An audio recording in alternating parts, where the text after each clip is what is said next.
Булингот е исто така една од оние теми за кои што многу малку се зборува. Во последно време, да, се зборува се повеќе, меѓутоа се уште не е доволно за да може да се информираат луѓето и да знаеме што е навистина булинг. Прочитав една статистика од Државниот просветен инспекторат дека во државава во текот на една година, една школска година, се решаваат околу 13.000 случаи на насилство, меѓу кои што и врсничкото насилство помеѓу учениците. За држава како нашата, која што има ни 2 милиони луѓе, мислам дека оваа бројка е навистина голема бројка и загрижувачка бројка. Баш пред некој ден зборував со психолог кој што е конкретно специализиран за деца и кој што работи со деца секојдневно и слуша вакви приказни на булинг и на проблеми со менталното здравје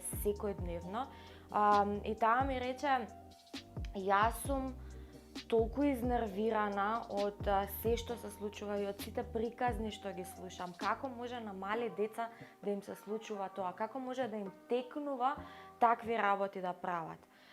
Значи, булингот е една од клучните работи кои што предизвикуваат проблеми со менталното здравје кај децата и бидејќи се работи за мали деца кои што уште не се доразвиени како личности, не ни треба да бидат, овие работи им влијаат многу и може да оди до самоповредување и до многу лоши последици. Мислам дека е важно да имаме представа колку големи се последиците од булингот и колку големи можат да бидат и страшни, и затоа е многу важно да зборуваме на оваа тема и да се обидеме да решиме нешто и да направиме некаква промена. Едно од работите кои што ги имаме воспоставено моментално за решавање на овој проблем е тоа што директорите се законски обврзани да ги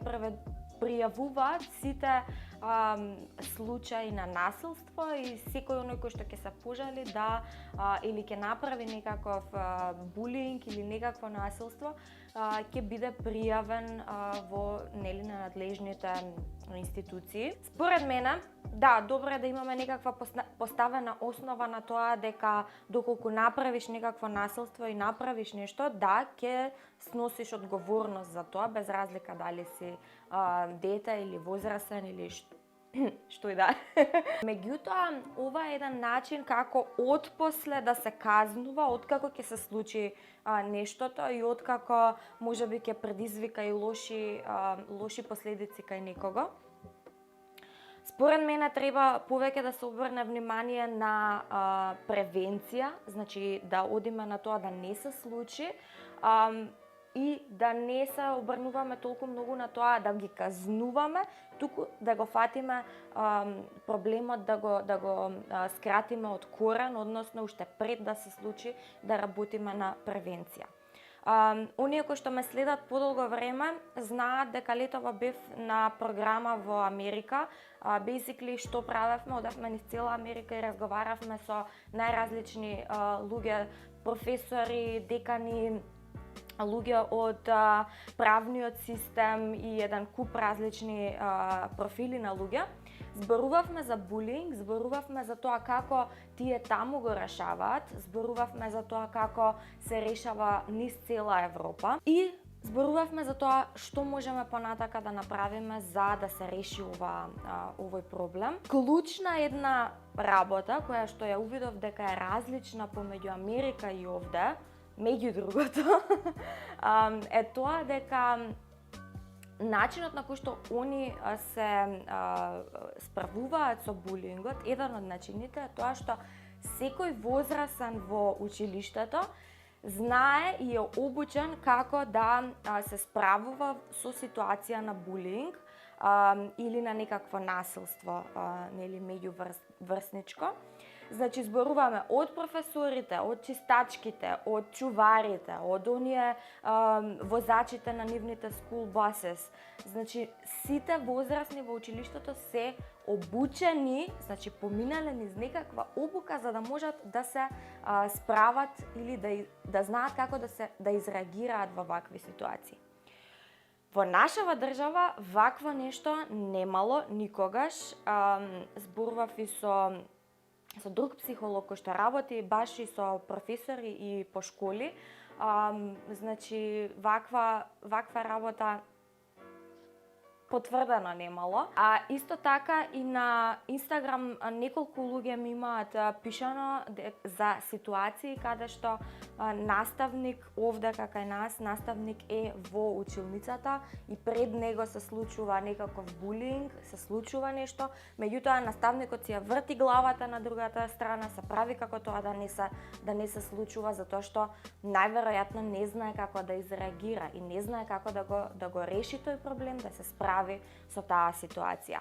Мислам дека ставаме многу на грбот на учителите, а не им ги даваме потребните tools, потребните алатки кои што треба да им помогнат нив да се справат со овие ситуации и да им помогнат да се грижат за децата, кои што ние ги праќаме во школа секојдневно на нивна одговорност. Значи, кога зборуваме за насилство меѓу децата и за решавање на проблемот со насилството помеѓу децата, многу е битно да сватиме дека има еден куп различни улоги и еден куп различни луѓе кои што треба да земат улога во овој процес. Не се само децата, не е само работа со децата и во секој случај не е само работа со жртвите, грижа за жртвите и казнување на оние кои што го прават булингот. Има многу луѓе кои што треба да бидат вклучени. Значи тука треба да бидат пред се родителите кои што треба да се грижат за своето дете од аспект дека треба да знаат што му се случува на детето во неговиот живот и зошто реагира вака или онака. Секако треба тука да бидат вклучени и професорите, меѓутоа треба на професорите да им ја дадеме соодветната поддршка за тие да можат да бидат вклучени во овој процес и да знаат како да се вклучат во овој процес. Мислам дека е редно време да воспоставиме вакви некои практики кои што ќе бидат во насока заштита на децата и мислам дека ова е едно прашање кое што треба да не засега сите нас како држава и како граѓани на една држава кои што сакаме таа држава да се развива понатака и да ја оставиме таа држава на овие деца кои што ги растеме денес. Спомнав неколку психолози за различни работи за кои што имам зборувано со нив. Претходно имам правено видеа со психолог, меѓутоа доколку сакате повторно да направам некакво интервју со психолог, пишете ми во DM или овдека долу во коментари. Пишете ми на кои теми би сакале да разговараме, што би сакале да ги прашам овие психолози и што би сакале да слушнете во наредните видеа. Во меѓувреме ставете subscribe, ставете лайк ако ви се допаѓа ваков контент, ставете subscribe за да можете понатака да ги гледате наредните видеа и се гледаме во наредното видео. Чао!